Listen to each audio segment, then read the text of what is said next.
You're alive. All right, this is Senate Transportation Wednesday, January 31st. We're back from a break, switching topics from rusted rotors inspections to the budget of the Department of Motor Vehicles. We have the commissioner here and the director of finance, Dan Coles, right? Yes. So we'll let you take away, Dan, just state your name for the record and then. I'm Diane Coles. I'm Director of Finance at DMV. And the commissioner can introduce Wanda herself. Manoli, Commissioner of DMV, for the record. Thank you.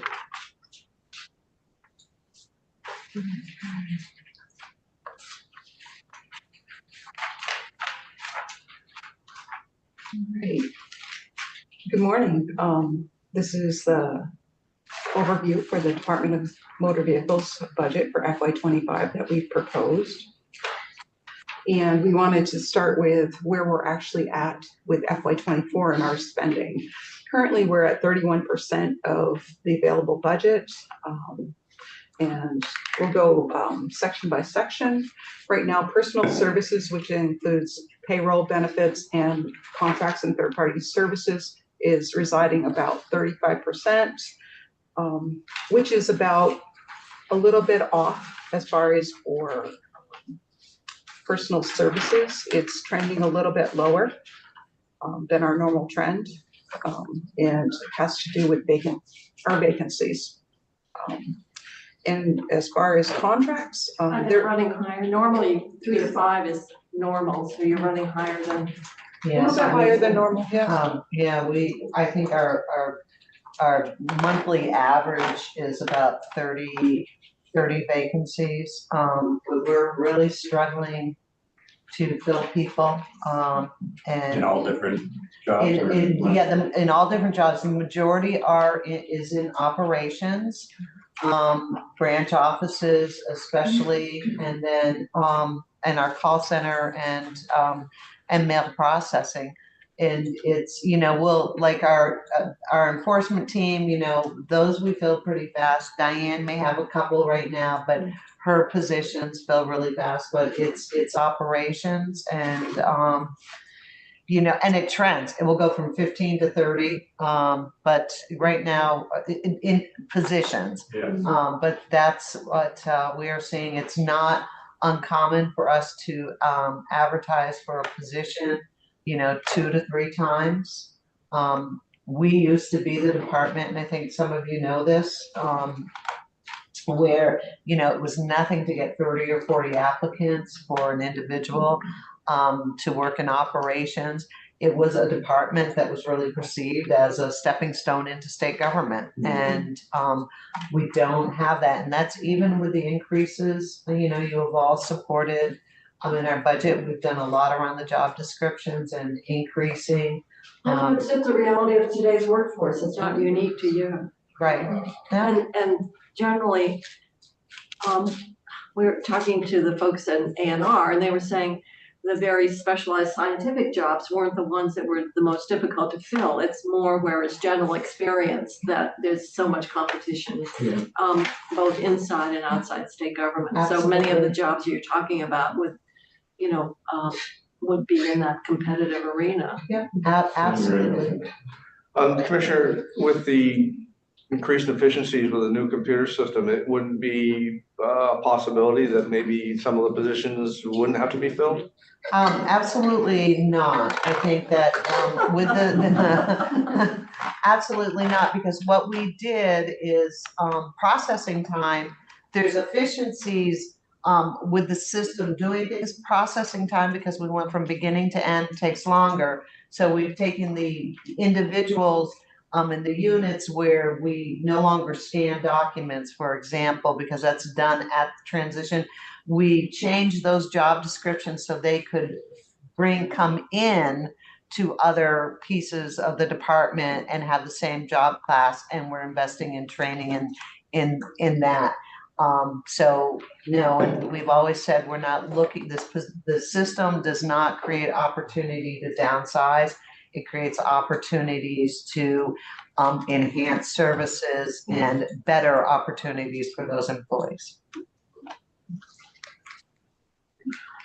And so we're halfway through the fiscal year, why are you 30% where you would normally be? You're gonna talk about? Yes, I am. Okay. All right. So in the contracts and third parties in the personal services area, we're at 20%. We're always consistently at 20%. And that has to do with the timing of the contracts and the timing of the invoicing coming from internal service funds. Okay. And so does that, Yeah, so it's, even though we're halfway through, you're normally only around 30% because of. So we should contract. include we're halfway through 31%, you have more money than you need. That might be the message you're giving here. no, we expect that we will receive bills for contracts and that will take up that remaining balance. We're looking for a little money. I know you are. And if you can get it from us, you will. Okay, I'm sure the agency's already scooped you as much as they could. yes. Okay, so in the operating, we're running right now at about 24%. The categories that are on target are equipment, supplies, and travel. And the other remaining categories, those are internal service fund billings, and we don't really get those till the latter part of the year. So I'm expecting those in the next 3 months. So, any questions on this slide? Oh, this is the whole transportation, I was gonna say, yeah. Okay, the next slide is from the revenue forecast that was recently distributed in January. It just has a pie chart of all the revenues that we're expecting to collect in FY25, the estimation. And it's about 383 million currently. Because DMV collects all. All of those fees and then distributes to the appropriate places.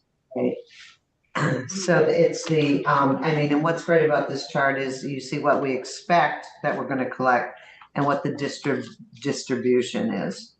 Because, you know, and I know you've talked about this before, but purchase and use, what our estimate will be to go to the ed fund. And then the portion that goes to the T fund and everything, but it just breaks it down so you have a snapshot. Mhm. So there you go. What's the percentage on the bottom? Is that up from last year? The other percentages that we see? It is up, and I believe it was explained to me that the increase in fees drove that because they're estimating with the increase in But the fees percentage isn't the increase, the percentage is of the total, of the total of the 383. Of the pie. The pie. Okay. Okay. No questions on this one? Which leads us into the next two slides. This is the detail, but we can move to a budget on a page, which translates to this slide, where it's really small on yours. I should have brought over a bigger document for you. I do have, I guess, a question on the revenue. And it's more than the revenue, but just on the process. Did you have any issues with the changing of the fees? No, and again, I'll probably say this a lot this year and I'm trying not to, but I really appreciate your understanding of when we want change that we allow for that to happen. So once the bill passed, once the fee bill was settled, that issue, we started working with our vendor of building it in. So when Actually, I didn't know the budget. yeah, right, but once that all settled, we ended up, we had our vendor working on those fee changes. I will tell you, it was one of the most positive experiences for our staff because there wasn't over 240 lines that they had to program in the old system. So we had that in the new system. We didn't turn it on. We were able to test it. We were able to do models. So when January 1 came, it was automatic and it was there. Good, thank you. Thank you.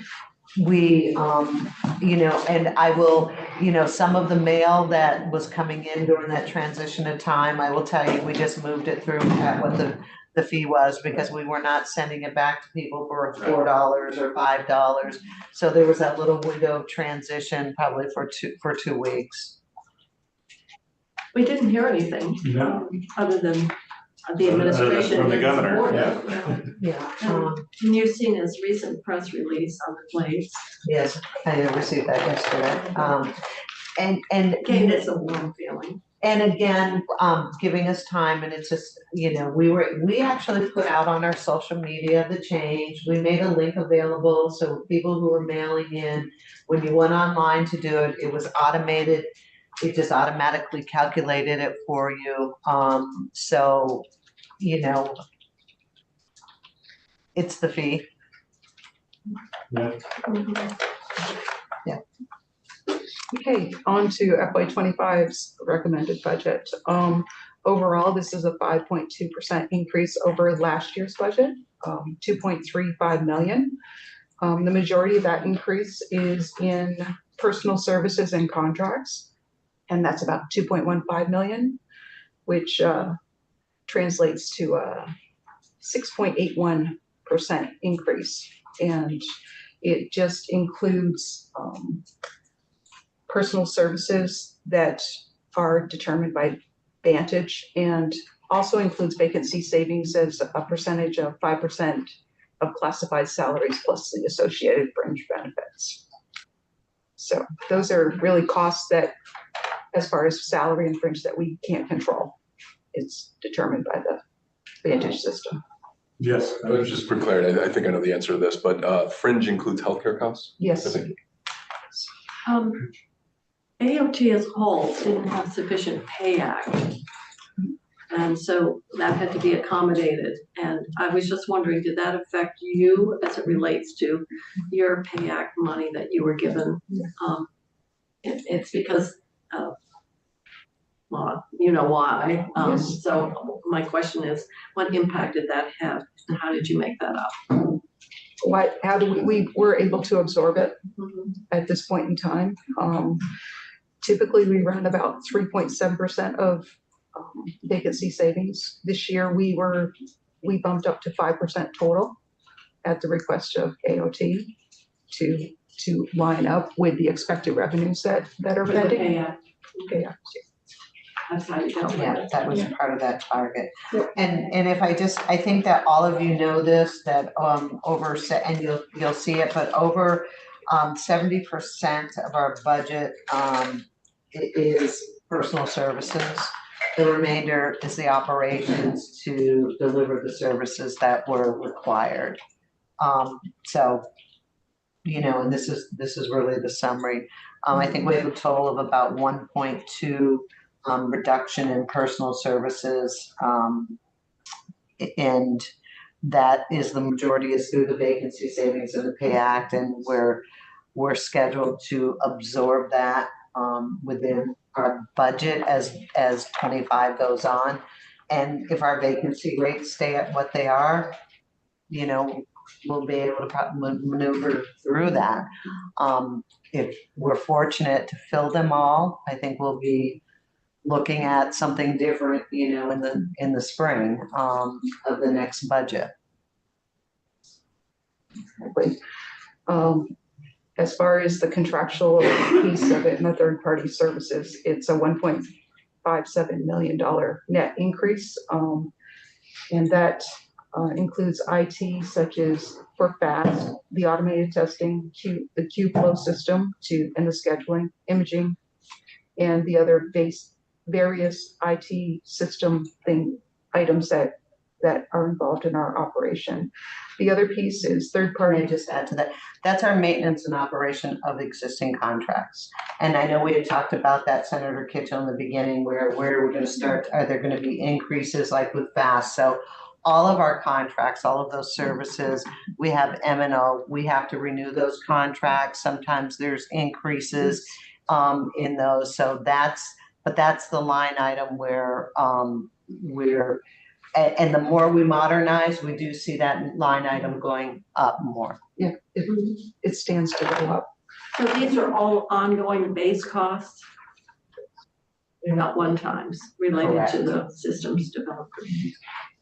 And the other piece of the contractual is the third-party contractual, basically our license card production, our vehicle data evaluation, our VIN verification, courier services, bank fees, that is where the rest of the funds are allocated. What's the Springfield CDL site? I'll be happy to address it. So we had a site in Springfield that we no longer could use. We have been looking, and we've had in our budget. For trainings or for tests? For tests. We found a location, you can see it was over $400,000 annually for, once a week. It was, and we're currently at the airport, using some space there. Berlin. No, in No, Springfield. So in all of the regions, we have specific CDL sites. We can't stay at this location permanently. However, the cost of this lease and the fit up was just, it wasn't reasonable. So we said, no, we're not entering into it. You gave us that in our budget last year. So we're looking for another site. We're in a temporary and we'll figure it out, but it was really expensive. I was gonna say, that is huge. Yeah. Huge. And remember, we really need a space about this size for CDLs where you can check in, and if you're also a private area to do a test, but otherwise you're out on the site driving the vehicle. And we only have, one person, two people in Springfield, and one goes to this site to do CDL and the other one stays at the Springfield office to do regular road exams. So we don't need a lot of space. It was very expensive. Huge. So we're not moving forward with that, and you might see something. We'll figure it out. And your increase in gasoline costs, it seems like gas costs have come down. Has usage changed, or is it just a different? I'll let Diane answer that. So this is based on performance last year. You use an average, right? I use an average, yes. And since the gas prices were fluctuating at the time, it was actual experience. Now that they're down, I expect that moving forward, you'll see that reflected in subsequent budgets. Next spring. But this 28,000 increase is actual, not estimated. Right? This is actual for the first 6 months of this fiscal year. Yes. Which just seems weird because I thought prices have gone down, but what do I know? I don't buy gas. I drive an electric car. And But I also, see the signs. They seem to be going down. they seem to be going back up. I've noticed that. I watch. But most of the cost of gasoline is in our enforcement division, right? And their vehicles and they're stationed, throughout the state. So if we are doing more enforcement on the road, which we have supported the state Yeah. police and some of the initiatives I think you're aware of, we'll see an increase in that. That's why I wondered if it was just if you're out on the road more. So last year, when we increased the reimbursement for towing of abandoned vehicles, and you've got that in here, you've got a difference of 170,000. You said we had like 16,000 or something that we had budgeted for towing. Yeah. And so I was just wondering, is this based on experience since we changed the reimbursement level? What it was last year, we added $16,000 because we hadn't been carrying it. And then, of course, the increase occurred, so I added the difference because that's our liability for about, I think, 400 tows is what we're estimating. So we're building that into the budget because it's an estimated cost. I don't know if it'll come in, but I have noticed, just based on what we're reimbursing, it's gone up. Yes. Because before they said it was so difficult, they didn't even submit sometimes. That was the testimony we got last year, I remember from the. I don't have the sheet with me, but Mike actually ran some data on that. We are seeing an increase since the change in the fee. And to Diane's point, we were just absorbing it, and now we're identifying it as a specific number. Have we thought anything about the hybrids vehicles, but any consideration of whether they'd be beneficial or not? For our enforcement division, Senator, Yeah. yes, and we have placed an order, but there was a delay. I think we are getting a few vehicles, and I just don't have that off the top of my Okay, head. okay. But absolutely, we were, and like I said, the last order of fleets, for them, the replacement, it was, a hybrid, but there was Good. something with production, Yeah, I guess they're pretty scarce. So, yeah. And we will continue, to move forward with that. We have no, desire to change that policy position and getting, hybrids for them. I know we've been working on the upfitting for the electronics that they need, their computer systems for when they're out on the road. And those are running higher as well. Those are running about $15,000 in installation per vehicle. So are we set on the personal services category? Yeah, but I think what's important though, is overall our increase, well, we were talking about operating, so I'll let you go. Operating is pretty skinny. It's pretty skinny. Yeah, it's pretty much level funded and based on actual experience. And it's really a minimal increase. Any questions on that? Yeah, it's about was it 2.1 or 2 point overall It's- grand 200,000 Yeah, is the percent. 1.52. of our overall budget increase? Like I said, it's pretty skinny, It's 1.1.5. level funding and accounting for actual. And that concludes what I have. Any questions?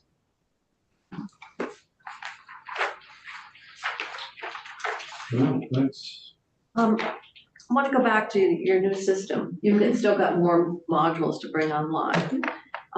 What is the estimated date to get your total replacement and get off the mainframe? You're still on the mainframe, right? For some We applications? are for anything that is, driver services. And so all of the driver improvement, the suspensions, the reinstatements, the driver's license, all of that, that's the next piece.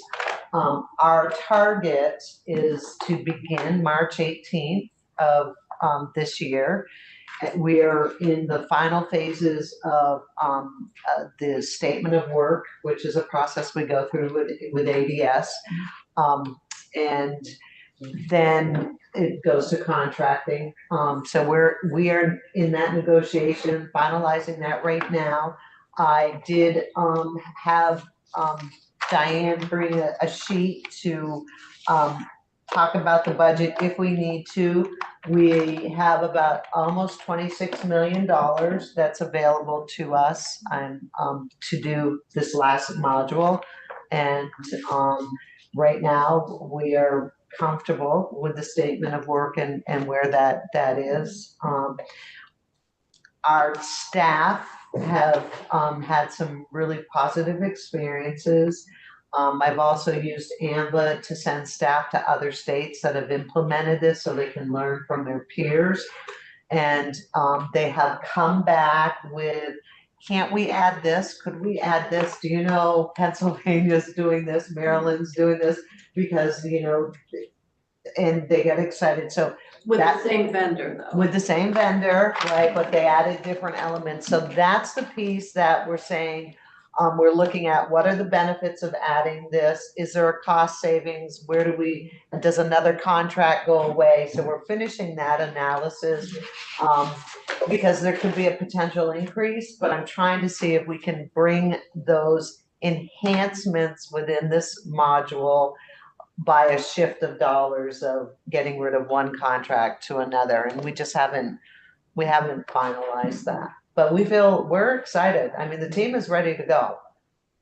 Staff are saying, when are we getting, and it takes 18 months, Senator Kitchell, from once we launch, it's another 18-month project, so we would be looking at August August of 2016. 2025. 2025, my God. I lost a few years. Thank you. And so, yeah, we're excited. I want to commend you folks on your permitting for your special permits for over width and all of that. I don't know what you guys have changed, but you've changed. And I've probably not a dozen, but close to people reaching out to me and saying, hey, whatever they did, let them know. We thank you. It makes a difference. And those are the people like with the cranes or anything that's over width, moving from state to state or whatever. So whatever response time that you guys did to change, it's made a difference. And thank you. So communication, and that's a partnership with Highways, and you're welcome. And my enforcement staff, so Gene Cody, he's now the acting captain of the commercial vehicle side. But he and his predecessor, it was like, we have to be available. We have to help them, things occur. So you're welcome. And I just want to tell you that the online permitting system, which you all really funded, I think 3 years ago, we actually opened the bids yesterday. I'm extremely pleased with, we had over 10 vendors. We're going to interview and do presentations in March, and with 3 companies, but this is a system that will be able to serve industry in 24 hours, except for special loads. But even that right there, Commissioner, is better. That's what I was referencing. I was referencing those permits that were, you guys have done better even without going to your new system. Yeah, but because this has been a project that was yours, that's been on the agenda for a long time, and we are moving forward with it. I had a vendor, and I worked with ADS, and the decision to end that contract happened last year for a number of reasons, and it's okay. Sometimes it's all right, instead of accepting and moving forward and trying to fix it, that you just say, you know what, we're gonna stop, and we did. The system, the solution that we put out there also goes to the suggestion from the legislative body that we have a system that allows municipalities to come in and utilize the system for their permitting process. There's some criteria that they have to adhere to, but hopefully this will allow communities that don't have someone in the town office 7 days a week or 5 days a week, 8 hours a day. So That should be a big change. And I'm excited. hopefully we can also change the posting of the roads that the towns have to do. I need to keep that on my list, because when we meet with them, that will be a question that I will definitely ask in March. So. Yes, of course. Town clerks, they feel like they're using, Windows 92 or something, and they go on to do that. And it doesn't remember for next year, so they always post the same roads, but they have to enter Right. them all again. Things like Yes, thank you for that reminder. Senator Chinden. So I'm not sure if you'll be able to answer this time, but I think it's something that came up in previous testimony and overlays with the new system. I'm looking as a quick Google search that one recommendation from the VPTA is that we consider with our car registration fees to have an ad valorem, so it's a more progressive based on the value of the car. And it looks like this is actually quite common in other states. Is this something on your radar that you've considered in the past, as to having variable car registration rates based on the value of the vehicle? And with the system that you've implemented? No, we've established that we have a registration fee for our vehicles. I mean, we do have a little bit of variation if it's a truck or the type, but you have a general. Only if it's a big truck. Only if it's a big. It has to get over the weight change. Yes. It's not trucking. So, no, I've not looked at that as a policy. Sure. And I'd be curious if the system would be more easily implementable if this does gain legs in the House, as I'm hearing it might. I think the great thing about the system is, yes, and it's not programming the mainframe. One of the things that, and I've talked to the vice chair about, is that as you're looking at policy change, we have to be really cognizant of anything that you ask us to do, that it's very specific, that those have to tie into our interface with our system, because how we ended up with these 25 different systems is that it was easier to create subsets instead of having an interface with the mainframe. And so time to do it has to be reasonable, and that we get to control what the interface connection is. Because if we go off and buy something and just maybe some solution over here, that solution may not interface with ours, and so we have to say the solution you buy needs to connect, and there's criteria on that. So This would probably mean Corvettes have a higher registration fee, so I don't know how many legs it's gonna have in this committee. Talk about something complicated. You'd be entering something complicated, because how do you get the appraised value? How do you get the depreciation every year? And oh my God, that would be a nightmare. Well, they do it in New Hampshire. North Carolina, Alabama, Massachusetts, it looks pretty common. Minnesota, Michigan. Well, New Hampshire doesn't have a sales tax either, so. Colchester. I was looking just for a culture. Okay, that just reminded me at one point, we talked about the registration for RVs, how that is the same. Yes, the registration for RVs are very, very low. yeah, I don't know how that decision was made. I can't believe there's still you can register an RV for what, $40 or $50 or whatever. Honda Civic or an RV, same price. Even though one weighs 5, 6, 7, 8 times. Whereas down the road's a lot more. Right. There is, I don't know if there's any states that do it by weight, because that's been proposed, because that's the actual impact on the road is weight more than the cost. For as progressive of the state as we are, I'm surprised we don't have an ad valorem fee real similar to other states. What do you think about ad valorem for speeding tickets? Based on the value of the car. Yeah, That's why tractor trailers, all the trailers are registered in other states, because they can get it for $10 or something like that. But you can't just look at that in isolation. New Hampshire doesn't have a sales tax, it doesn't have an income tax, so Right. it's got different ways of taxing. And Yeah. this is an example of, but we have all of those already in place.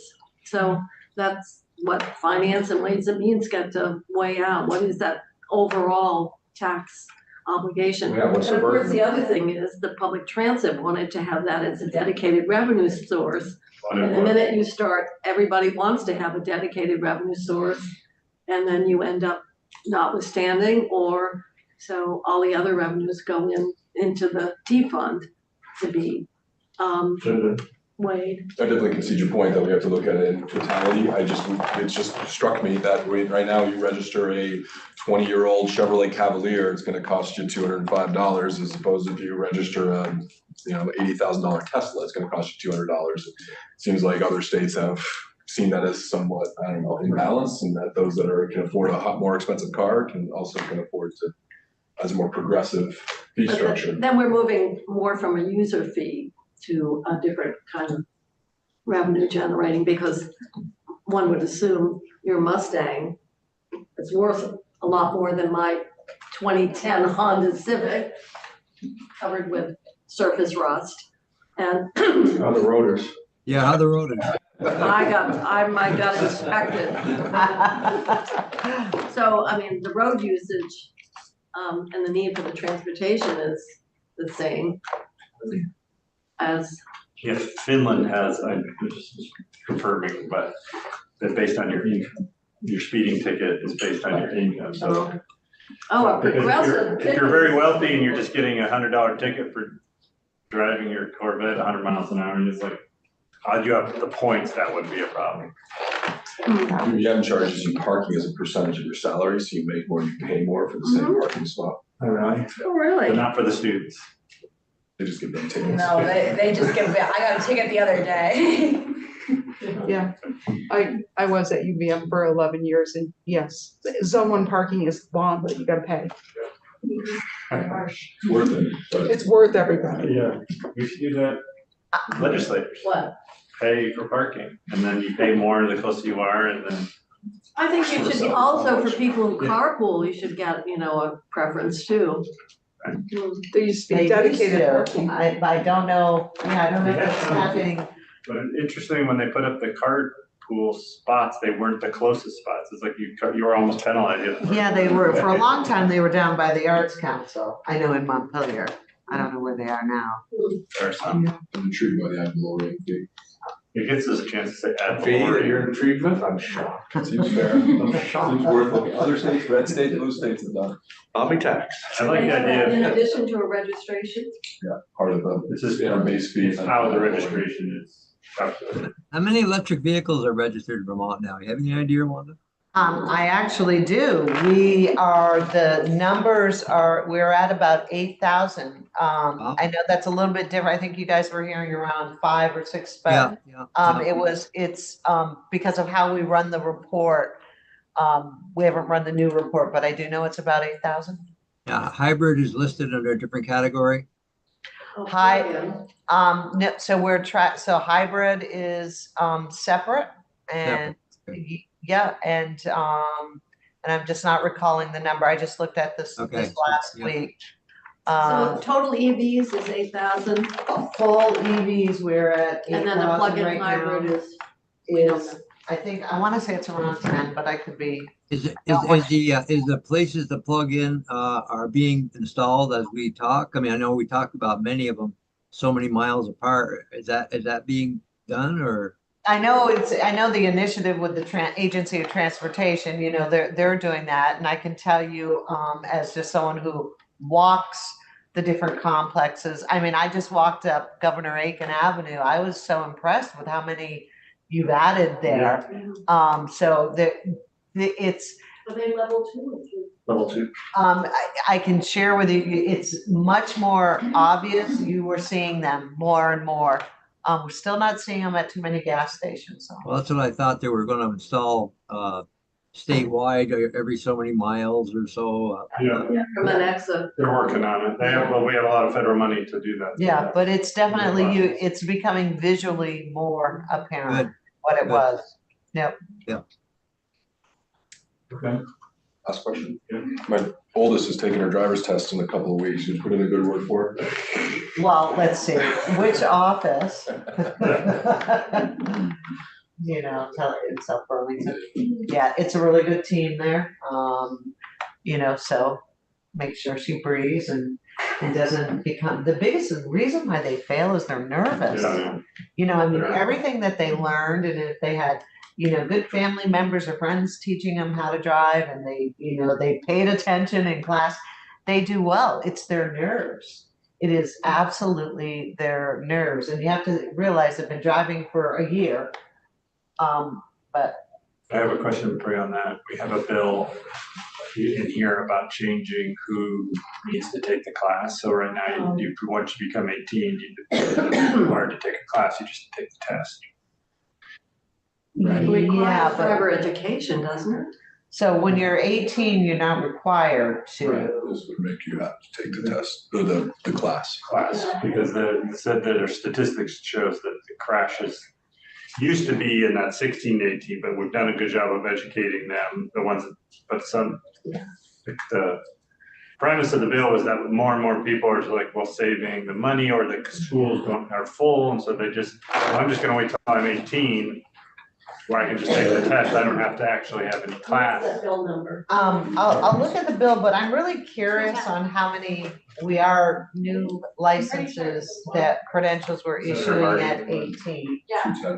210, so look at 210. I will, and I just say, I know the struggles that students under the age of 18 are having, between Sure. the education system and, there are private instructors, but the cost is, we're looking $700-800. I don't know if you used your school system or if you did private, but it's expensive. And, It would have been 1,000, but we waited. So that's- Well, So what if every- you could provide any statistics on like, the number of, do you guys collect the number of students that go through the driver's education? That comes from the Agency of Education. We will have the number of the private.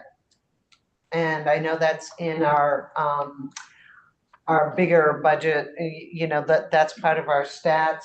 But I'm also gonna see if we can run the data on who we are giving first-time credentials to 18 and above.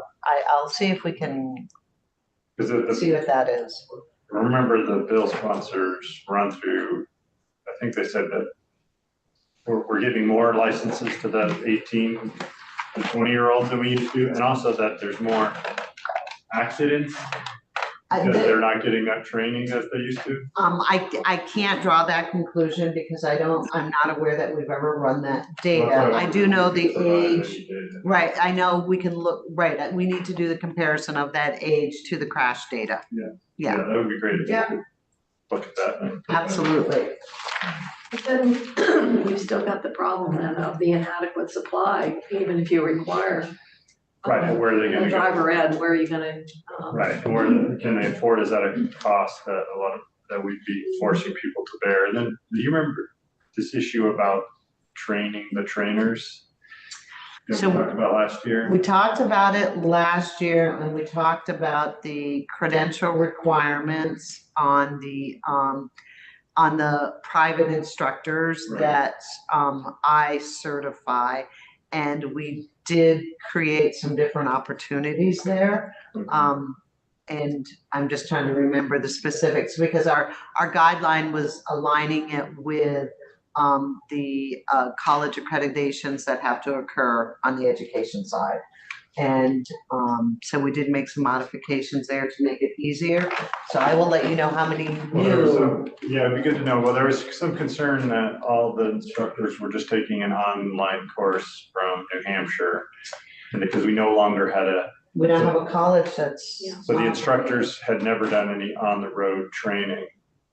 And there was some concern from other instructors about the quality of the instructors. Yes, and so I don't think the data, and I'm just gonna go back to it because we haven't had a lot of new requests.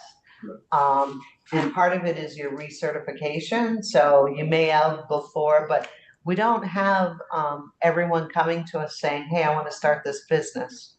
Right, well, that's the, yeah, that was part of the problem. And I think there's something in the BA I saw about, remember last year we did the thing about the car, about buying For foster. for foster children, and they wanted to change the language, but because I thought we also, during that thing about the foster kids getting driver's education, we were also talking about the qualifications of the training. Right. Yeah. I had to look at it, I can't remember, but if there's any update, you. Yeah, I will, absolutely. Okay, any more questions for Diane or the commissioner?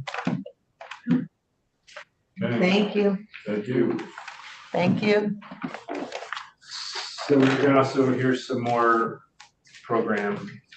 transportation program testimony. The bridge. I thought some of these, we have these requirements on the agencies, the 10G reports. I don't know the history of the 10G reports, is that person in the waiting room? So, they come online. That we always get the 10G reports, but I don't know how much we care about. Is it something that happens Because it's if there's a change, right, from the program, within certain parameters? Right. dollar amounts, I think. It'll probably submit it. Yeah, it's in the white book. I thought maybe that was something that we're gonna ask for these reports, we can. It should actually, yes. If I remember correctly, yeah, it was, so if we pass a transportation program, we wanna know if they're changing things based on what we said, so that's what the 10G report, so that's, I put those in the agenda as we have space, the ones that have 10G reports, which I think are several of them. Today it happens to be the bridge program. But if there's- It's a 10G report in here was separate. I think I think there's several 10G reports if I remember, but yes, I think it is in here, but I think it's like, They're scattered throughout the different projects. yes, like each project has a 10G report if I'm remembering correctly. Good morning. Morning. Are you Carolyn? Yes. Okay, great. Good timing. Yes. We gave it to them, so. Do you have the Zoom link? I do have the Zoom link, so just a little patience. You got it, you're fine. So what tab should I start looking at? Can I ask a quick question? Interstate bridges or? What's the current law on driver education for those getting like their license for the first time? Do you have to take a course? If you're under 18, you do have to have a course. Okay. If you just wait till you're 18, you just go take the test, and if you pass it, you get the license. And everyone is like required, as long as you're under 18, you have to take that course. You have to show that you've taken a course, either a private course, but schools offer for free, but like when my kid went there, it was full, so they would have had to wait past their 15. Oh, wow. But they like, do we send them to a private class so they can get it when they're 16 or make them wait till they're 17 and a half or something? Sadly, unbeknownst to me, that you have to have, you had your permit for a year before you could take the test. My Yeah, daughter that turned catches a 16 lot of people. On September 2nd, but she didn't take it until December 30th, so she couldn't take the test until a year after December 30th. And you know, when I was starting to drive, you could drive with an adult at 14. Yeah. You had no driver's ed, you had no permits, Okay. and you could get a license, a junior license at 16. Yeah, I got my junior license at 15. I had to just do 100 hours, but I didn't have to take a class or anything. Both my parents taught me to drive, and then I just took my license test and they gave it to me. Well, we learned on a tractor and then a farm truck and. In Colorado, they had a farm license, so like if you lived on a farm, so you could drive tractors and you could even drive on the roads, because sometimes you have field. Those old pickup trucks with the Hey, what's the H name? on the column. And I think the farm license was age 14. Well, I don't know as if we even, I think they just hop in and drive. You're right, yeah, they're not gonna. Are we talking about interstate bridges? We're talking about 5B, 5C, and 14. All right, believe it or not, I opened right up to your interstate bridges. Now I just have to wait for the computer to run up. We're using the booklets. But Oh, I have a presentation as well. So what section does this go in? I'm trying to, is this structures? Do you know what tab this goes up in, these additional pages? 13. They're 13? Okay, thank you. Wait, what? In the white book. I had a question about the 10G reports. Okay. And did I remember correctly that each kind of program section can have their own 10G report? There isn't It's just one 10G report in there the is. book, and it's listed under each program. I have separated out, and I pulled my program into a spreadsheet, into a sheet once So somewhere in here is it's at just the end. The 10G reports are at 26. the end. 26. Yeah. So tab 26 is 10G. And it's all of them there. The And whole, this is addition to or changing out? That you can add to section 13. Yeah. It just has to have this. But in the book, oh, I see. So it's weird because the table of contents seems different. Or this is just because of like a table of contents, it looks like it says 26, but the 10G reports on the tab is, well, that's just 19 VSA, I see. yeah, and then It's not number the 19. 10G reports, yeah. So there they are. There they are in all their glory. All right, so now we're back to interstate bridges.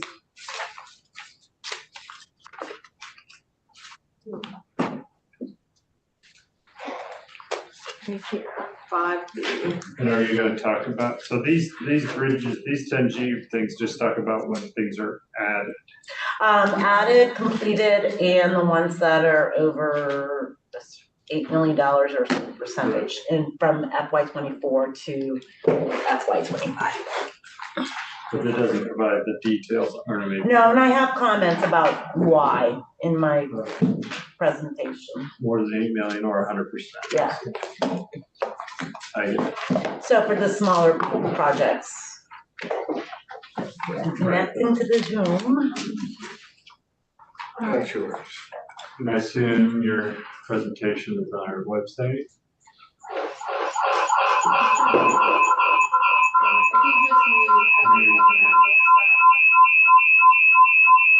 Nice, I'm working on it. It's a common problem. Okay, now I just have to talk to. Mute your speaker and your mic. We need that. I got unmuted now. But, let me find share screen first. Yeah, you should be. Is the presentation there? Yeah. And All right, where's that bridge? Over the water, troubled waters, huh? so can they hear me? Yeah, this is recorded. Okay, So you don't need to hear any microphone. we won't wait. See him leave. Center angles. Yeah, I didn't see him leave either, but he's not, he was sitting right there. Oh, He was right there. I didn't even notice. You didn't notice? No. He's quick for a big guy. But Okay, well, I can get started. yeah, we'll get started. Okay, so, I'm Carolyn Coda, the Structures Program Manager for V-Trans. Welcome. And we will quickly go through, basically it's gonna be going through the 10G reports. There he is. So we'll go through the Interstate Bridge Program, the State Highway Bridge Program, and the Town Highway Bridge Program. I have a little information about the 23 flood projects. What's that picture? That is Brattleboro, Hinsdale, the bridge between Brattleboro and Hinsdale, New Hampshire. So it's totally taken down and. No, the existing bridge is actually to the left here. It's a whole new alignment. It's a town highway bridge project. And we have a portion that we share with New Hampshire. Most of it's in New Hampshire. Right, yeah, they get. We like that. Yeah, me too. Okay. So just a reminder about the Interstate Bridge Program, it's 90% federally funded, 10% state funded. Our State Highway Bridge Program, which includes our bridges, large culverts, and retaining walls, is 80% federal, 20% state. And then our new ER permanent projects are 81.08% federal and 18.92% state. That ER is emergency permanent project, so we'll be talking about that from the 23 flood. And then our Town Highway Bridge Program, it's typically an 80% federal, 10% state, and 10% local share. We have IIJA projects that were identified a few years back that are going to be 100% federally funded for the construction phase. May I ask you a question on this? Yeah. So the Winooski Bridge is between Winooski and Burlington, and they have a 10% share, but the both land mass and population mass is very lopsided. But right now, they are currently both coming up with the 5% and Yes. 10%. Is there any precedent for having that balanced or proportionally allocated? There is nothing in the state statutes to do that. There are a couple things that we've pointed out to the city of Winooski, where they could possibly reduce their share if they meet certain thresholds that are in the state statute. But there's nothing currently that we can say, Winooski, we can reduce your share. We can't do that. Has this come up before? Are there other? This is the first time. We've had, what has come up in the past is towns in the state where their tax base is low. They don't have a lot of money. It's usually the towns that have a low population where they have to come up with a 10% share of, let's say, a $7 million project. And they don't have those funds. And if they close the road to traffic and do not install a temporary bridge, we can reduce that share. But if they want us to maintain traffic, either by phasing or by a temporary bridge, they still have to pay the 10% share. So we've had towns where we've, worked with them. We have, there are ways that we can, we can build them over time, but we have never gone astray from that. From the 10%, from, well, unless the they. 10% or the 5% reduction. And if the town wants to rehabilitate their bridge and not maintain traffic, their share would be 2.5%. With your expertise and experience with this, and even though that's never happened before, do you feel like this is worthy of reconsideration in our state statute to have this proportional when you have lopsided communities on two sides of a bridge? It is possible that there could be a way of doing that. You know, I'm not sure, you know, you think about all of our, this is a class 1 town highway bridge. And that's part of the problem, is that the communities decided to take it over, disinvest from the state so that they could do what they need to do. And we have a lot of, and you'll see, we have a lot of class 1 town highway bridge projects that are going to be very costly to these communities with their, whether it's a 5% or a 10% share. We don't have a lot of communities, you know, it's hard for me to think of town highway bridges that are shared. Right. They're out there. You know, I could think of Brookline and New Thing have a bridge. There's certain communities that do have that split. Right now, I can't provide a list, but it's something that I could do. See, you know, what is that sense of splits? Last one. Yeah. So Winooski is 1 square mile, okay? Colchester is Around it. engulfing them. Is there any precedent where it's broadened that match to the communities most? Not, South Burlington's right up there too, so give them a piece of. not that I'm aware of. This is entirely new for me with respect to that disproportionate, you know, the difference. And it's an expensive project, right? You know, if the bridge was like $2 million, it wouldn't be that difficult for both communities to come up with their share. What's the price? 60 million. 60 million plus. 3 million, Winooski, so does Burlington. 3 million is a big hit to their budget. Right. It's just barely hitting that threshold. Right, there's that threshold piece, and I know that they're putting out, it's gonna be, they have a bond vote for this in March. Which mayor. May or may not pass, right, we don't know. Hopefully it will pass. We're working on, they still haven't signed their finance maintenance agreement, which we're working on. We're almost there with that. But the council, city council of Winooski, you know, has agreed that they will, if the bond vote doesn't pass, that we'll try again, and we'll try again. You would think that it kind of goes toward the lack of a regional government on some of these things, that sometimes that it would happen to where a town has a big hit like that, but they're like, well, this is benefiting everybody on this road, but we just happen to be the town where the bridge is. Where the bridge is, exactly. But that, they just complained, there hasn't been any change ever. There has been no change. I mean, it's always been, you know, when I first came to work for the state of Vermont, it was a 10% local share, no matter what. And then in the 90s, they were able to add language. If you did a rehabilitation, you could reduce your share by 50%. And then in 2012, when we added, if you close your road to traffic and we don't have to put in a temporary pedestrian bridge or a temporary bridge, we'll reduce your share that 5%. Because that lowers the overall cost you're willing for the share to You go know, down. Act 250 issues. And the biggest thing is that when the state ends up taking on that extra 5%. So a town highway bridge project where they have, they close the road to traffic, it's 80% federal, 15% state, and then 5% local share. So, yeah, it'd be a hard bridge to close.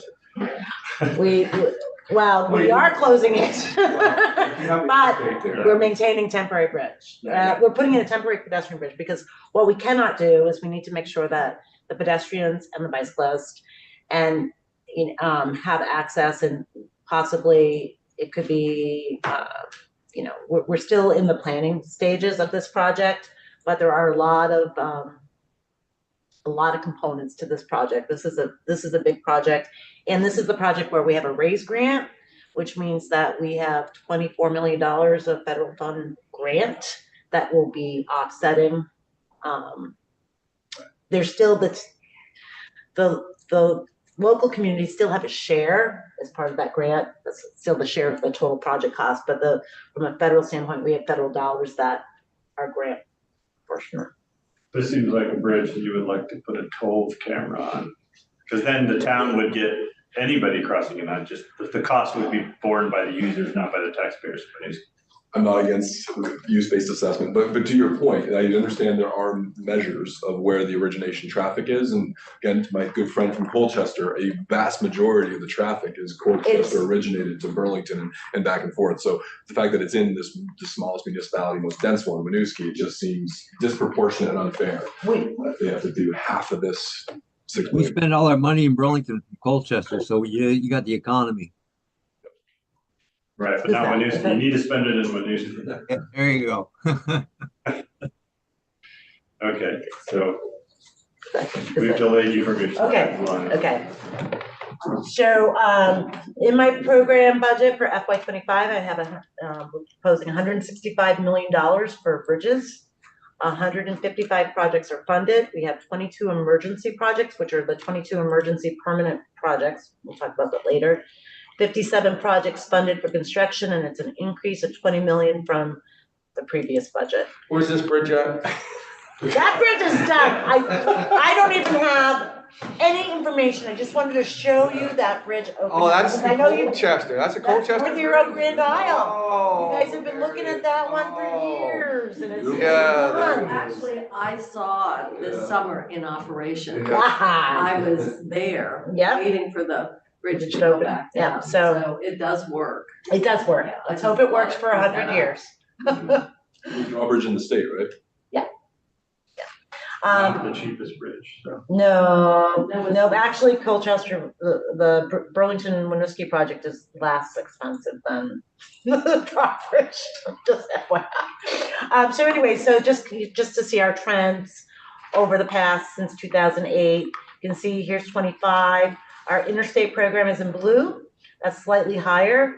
Our state is about the same, a little bit higher, and our town highway, because of that, we've got some projects that are pretty expensive, and that's a little bit more than the previous year. So just to kind of. I can't see your key because of that. So what are the colors? Oh. Blue is interstate, red is state. Yeah, red is green state. town. Yeah, thank you.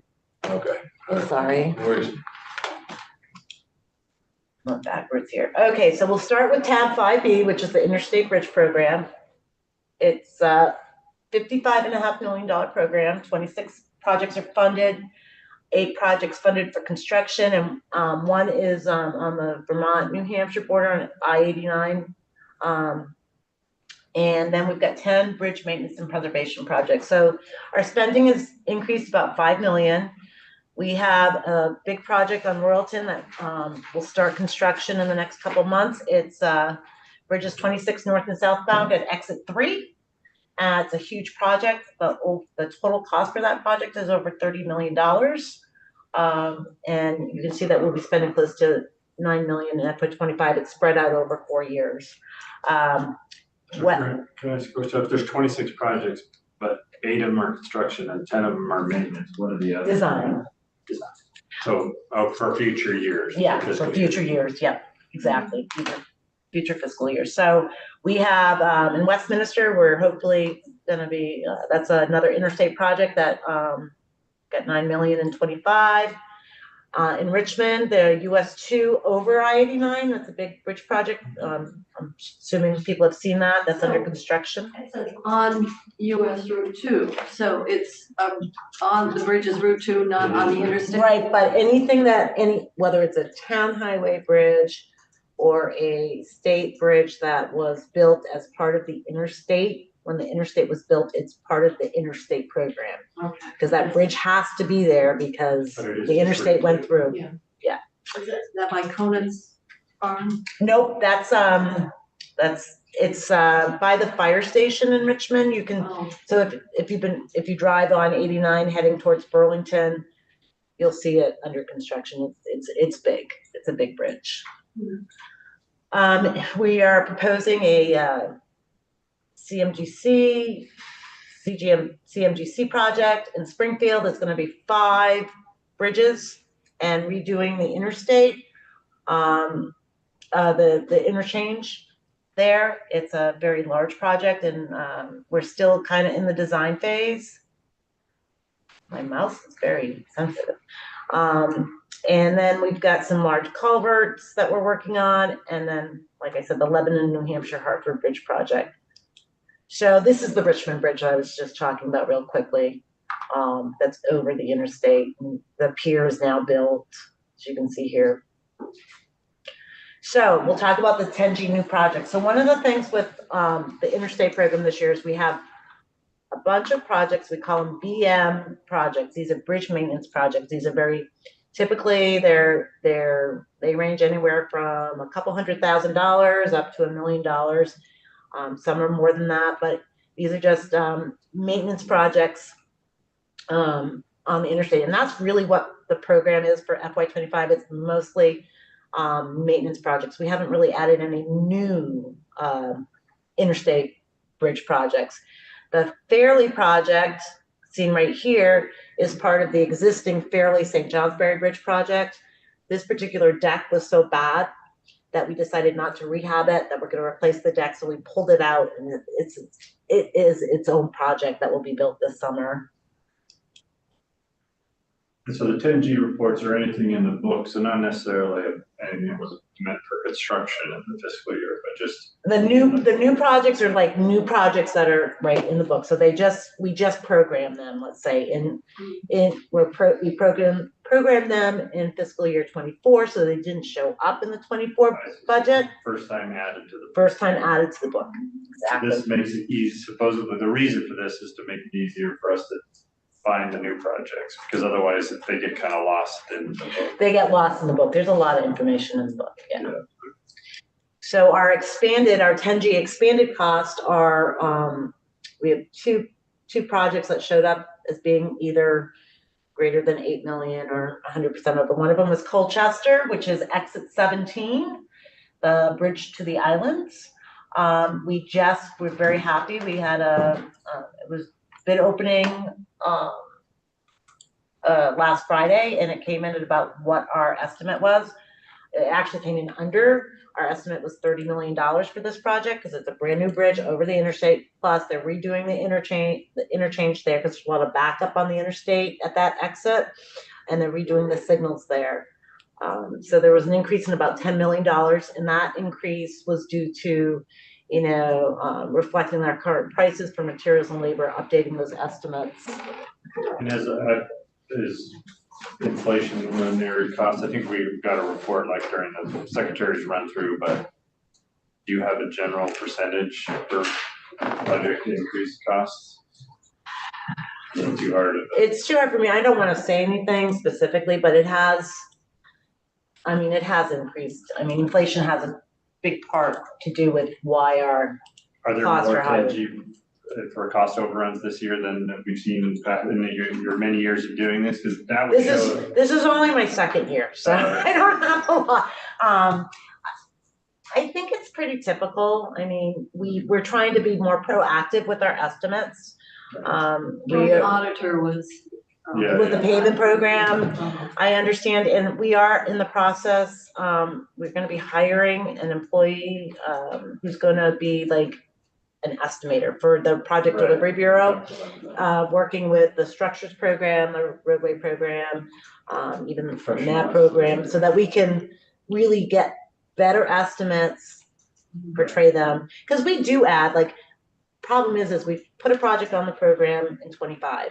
It's not going to be built until 2030. Yeah. And every year, the project manager may add just 5% arbitrarily to that estimate, just so that we're reflecting some of those increases, but it's still a guess. Yeah. We really aren't going to know until we get closer to that. And the 10G only kicks in if it's 100% or 8 million of the original when it first added to the book. From the previous year. Or just the previous year. Yeah. So you could do 25% a year for 5 years and not do a 10G report. Yeah. Okay. We really don't want to have our projects on the 10G because we're hopefully that our goal would be that they would not be expanded costs unless there was a big scope change, right, to the project. That would increase projects. So the next project is the Waterbury Culvert Project. So this is gonna be the first wildlife crossing, huge wildlife crossing project, and we got a federal grant of $3 million for our engineering funds. Is it a tunnel? It is gonna go, Culvert, I guess. it's a culvert, but it's a very large culvert. Yeah. And it's gonna go under US 2 and the interstate. So we're actually gonna be applying for a construction grant for the future, and the original estimate was low, and there's an increase of 20 million from FY24. And how do these projects get cost allocated as far as the federal state mix? Are they the same because they're just part of the interstate bridge, or is it because it's wildlife that's cost different? Well, with the grant, I'm not sure how this grant works. Typically, a grant would be like, on the interstate, this project would be 90% federally funded. And the grant would be, we still would have probably a state share to that grant, but then there's that money is in the different pockets coming from a different. I just wondered if the culvert is only for wildlife passage, is there a different cost share between the feds and the state? No, it's not just, I mean, there's an existing culvert there now. Right. So it's not just for wildlife, it's to manage the water that's coming under the interstate. But it will also help for wildlife. Yeah. Including fish. Yeah, I guess, yeah. This is they studied this has been studied for a long time. It's a big moose and deer right there. They want to get those moose and deer. Okay, State Highway Bridge Program, tab 5C. So this project, we have 76 projects funded, 34 projects funded for construction, 7 bridge maintenance projects, and 2 Vermont, New Hampshire, Connecticut River bridges. So our spending is up by 7 million. We've added 42 projects to this program for engineering and scoping, including 22 new permanent emergency bridge project replacements. So these are the 22 include some bridges that we had to put temporary bridges in during the flooding. Some where they determined that these could be replaced, for resiliency purposes, we could replace or repair some of these bridges. So that's why we have this huge program of another 22 projects that a year ago I didn't have them, and now they're in the program. We're looking at spending another this year in 25, $8 million on the Hartford-Peachy Gorge Bridge. We have a project in Reedsboro that we're going to advertise this summer. We'll spend about $6 million in FY25. This year in Pittsburgh, we have a project that just they'll be starting construction in another couple of months. Then we have the Royalton Bridge 24, which is the New England Central Railroad over Vermont 14. There's a typo there. Spending $3.7 million in 25, along with some other smaller bridges in Worcester, Searsburg, Fairfield Deck, and in Rockingham. The total on our sheet had 64.9, you've got 60.50, it's 400,000. I'm not gonna obsess over it, but I was just wondering. My Okay. state highway bridges.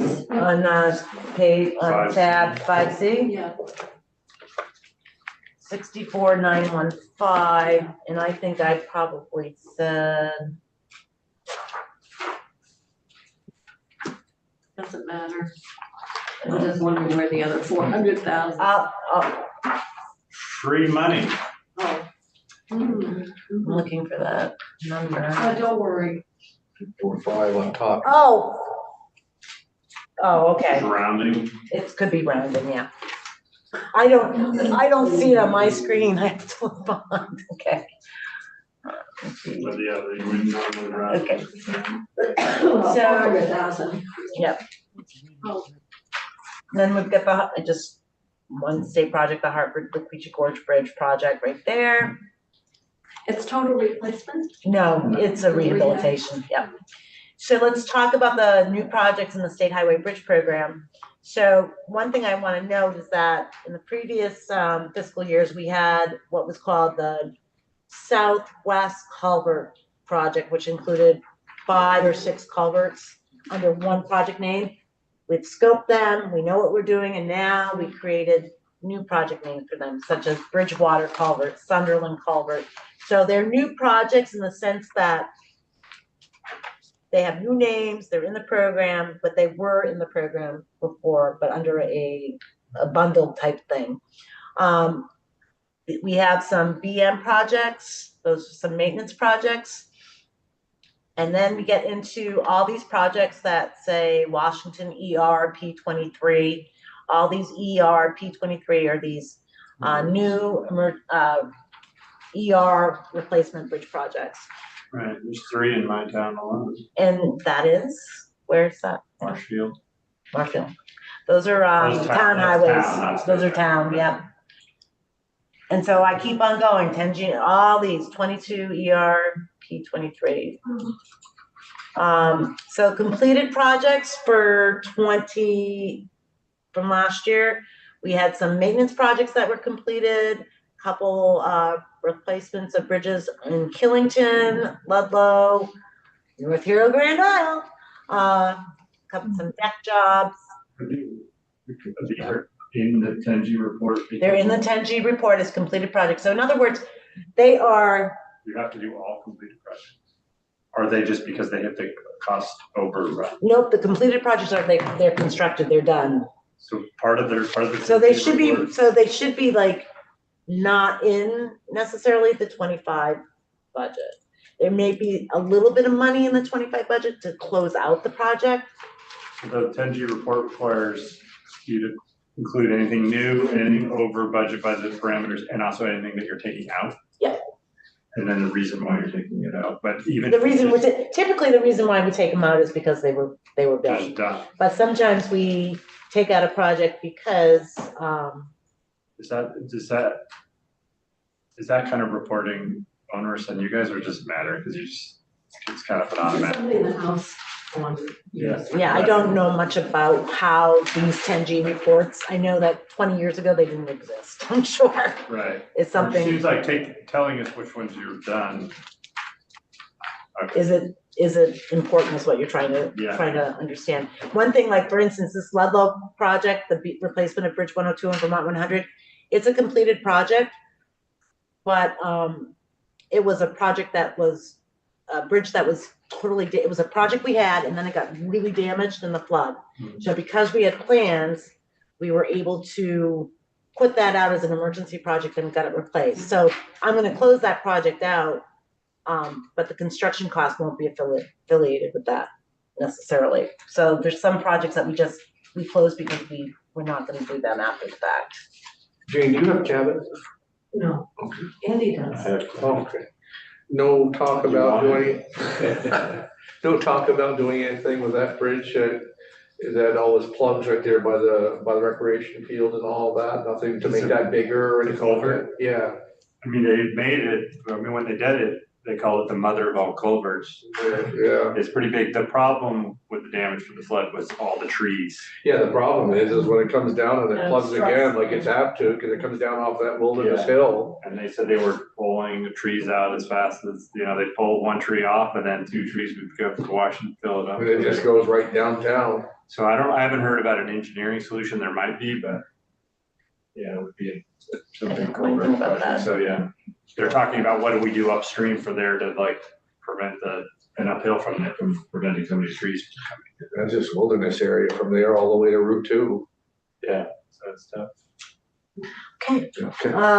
And So for expanded cost on the 10G report, I have 2 maintenance projects where the increase was like 140,000 for one and 400,000 for the other.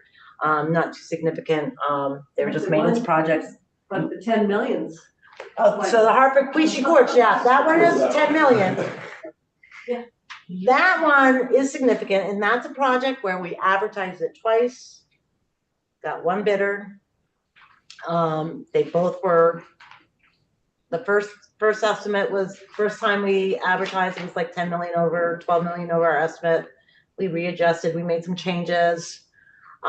It still came in high, but the Hartford Queechee Gorge Bridge is one that we just couldn't say, we had to make a decision, say, hey, we need to do this fix, we're gonna do it Is now. it because of just the access, because of the gorge or something?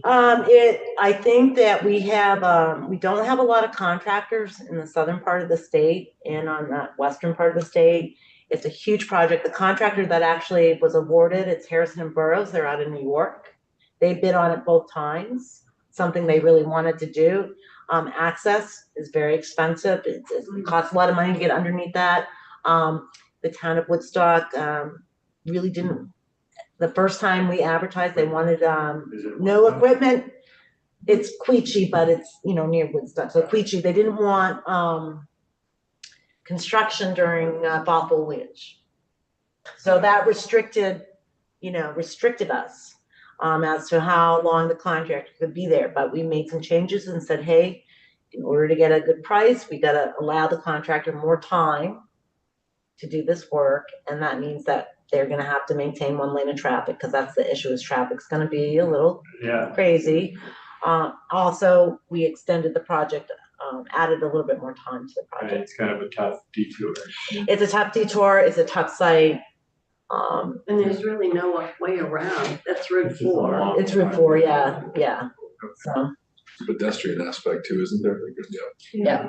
And then we put the, we have the suicide fence on there, yeah. Suicide. well, we had a lot of testimony on Yeah. that, Yeah. refractive spot. For tragedy.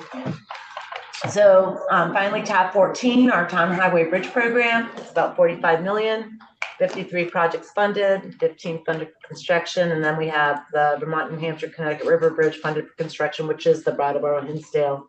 It's up by 8 million from last year. We'll be spending about 4 million on the Brattleboro Hinsdale, and then we have construction funding for several bridges. Hartford, which is 100% federal share. Grafton, Bennington's a new one, will be advertised You this, get 100% for that one. the Hartford Bridge, IIJA. IIJA, that was identified. So, There's The no match agency- with that? there was a match for engineering and for, right away, but the construction funds were 100% federally funded. So would any bridge that goes over the Connecticut have some Vermont part portion, or sometimes if it's all, is it all? Oh, Hartford is all in Well, I Vermont. know, but just in general, like There's this, always, this bridge here, it crosses over the Connecticut, so That's the this is in Rockingham, yeah, the Violet's Bridge, I think, or. which is close. Right. So if New Hampshire fixes that, would they, We would have a share, we'd have some? we'd still have a share. It's to the low water mark, the Connecticut, so. Okay. So, but do you most know of if it- that bridge is being fixed? That is a project. They're, Is New that in the Hampshire's book? scoping it. So it's not in the book yet. And no, it's Okay. not in, I can look. let's just see if it's in the book when we see the new project. Okay, yeah, okay. So we do have a bunch of, work that we'll be doing. And this is just some more pictures of Brattleboro Hinsdale. And so actually, Brattleboro's really had some very significant bridge projects over the Interstate. West River. Yeah. That was a huge bridge. they've been very Interstate fortunate. Bridges had to be replaced. We had a bridge project, just another, talk about, some of the issues that we have with trying to get contractors to bid on our work down in the southern part of the state is, we had an interstate bridge project in Brattleboro. We estimated about $8 million. It was a rehab. And the estimates, we bid it twice. And the estimate was like 24 million. This time we had two bidders, but this bridge, we knew that $24 million was way too much. So we've taken that project back in. And now what we're gonna do, instead of doing a rehabilitation, we're gonna look at putting in brand new bridges. And so we're redesigning, and it will be advertised in a few years, a couple of years. It's at exit 1. Is that where we also had the issue with the contractor with the, Oh, McDonald. yeah, with the B? No, that's in Guilford. Yeah. So, Same back of the woods. Yeah. so on the 10G new projects, we have, Lowell project. It was from another storm event that is actually, it's in my program, but managed by the Municipal Assistance Bureau. Municipal assistance, yeah. And then Westminster is, this project was originally in the program. This is a project that we advertised, they started construction, and then they realized that the girders and the deck were just, we weren't gonna be able to do a deck replacement. So we paid the contractor for the work that he had done at the time, and we pulled it, and now we are hoping to advertise this particular Trend 14 project this spring for construction, as we're gonna build a new bridge. And Your favorite bridge is on the next slide, shouldn't I just have the mayor making a very reasonable case for a different proportional allocation, and I don't know how to help her. expanded cost, Yeah. yeah. So it's a $15 million more expansion. Well, originally we had in there, I think, 40 or 50 You million. said it's now 60. Yeah.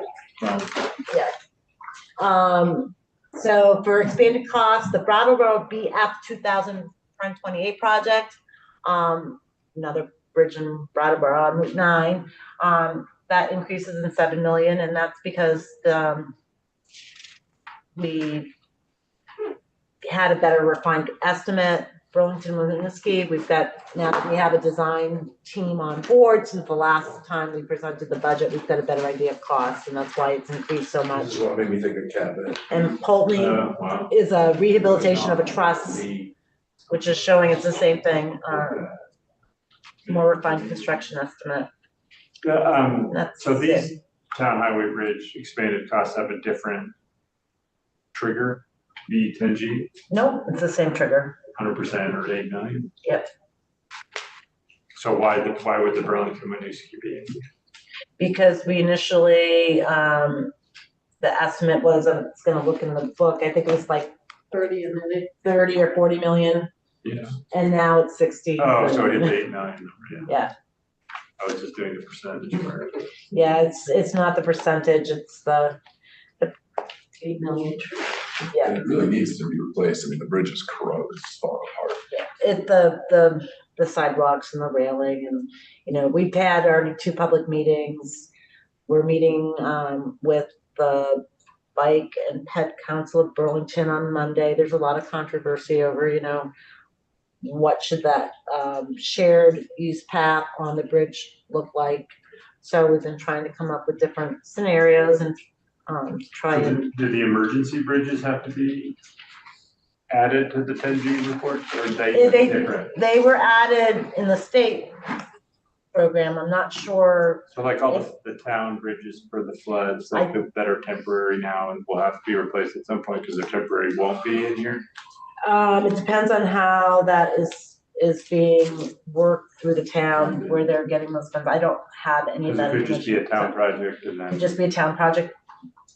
And they, The Burlington Winooski Bridge, does that have to be closed or one built alongside of it? How does that work? You have to replace so it? Burlington Winooski Bridge, we are planning on we're proposing to do a lateral slide, which is to build the new bridge next to the existing bridge and then slide it in. But Oh. even doing that, we have to close the bridge to traffic for 6 weeks. We have done some massive traffic studies where traffic is gonna go onto the interstate. It's gonna, Huge honor for the city. the Chittenden County, we're trying to get the message out to all the commuters. We've been meeting with UVM, we've been meeting with the hospital, you know, how is this gonna affect you when we close this for 6 weeks? And, that closure we want to do in the summertime when the students aren't around. So there's less traffic. So that's kind of our goal. So, I mean, I know we're out of time, so I can end right here. Yeah. You know, we continue to, work hard to, manage this program. Is this And risk registry something that you're required to do, or you? no, did I just added just some things that, you know, Just problem issues? just some problem issues that we have, you know, and I think the biggest thing is, you know, our shortage, the contractors have the shortage of laborers. Yeah. We don't have a lot of Vermont contractors. They're spread thin, especially in southern Vermont. And these are major complex projects. And some of these projects are major complex projects. So we don't have the firms, we have some firms that love that, $1 to $5 million project. It's simple to them, but then when we have these $20, $30 million projects, there's only certain contractors that can do that work. We don't have a lot. I like to say that the concrete producers are spread thin. Okay, any other questions about the bridge program? Thank you for coming in and giving us those reports. Appreciate your work. Not a problem. So with that, we will adjourn for the day.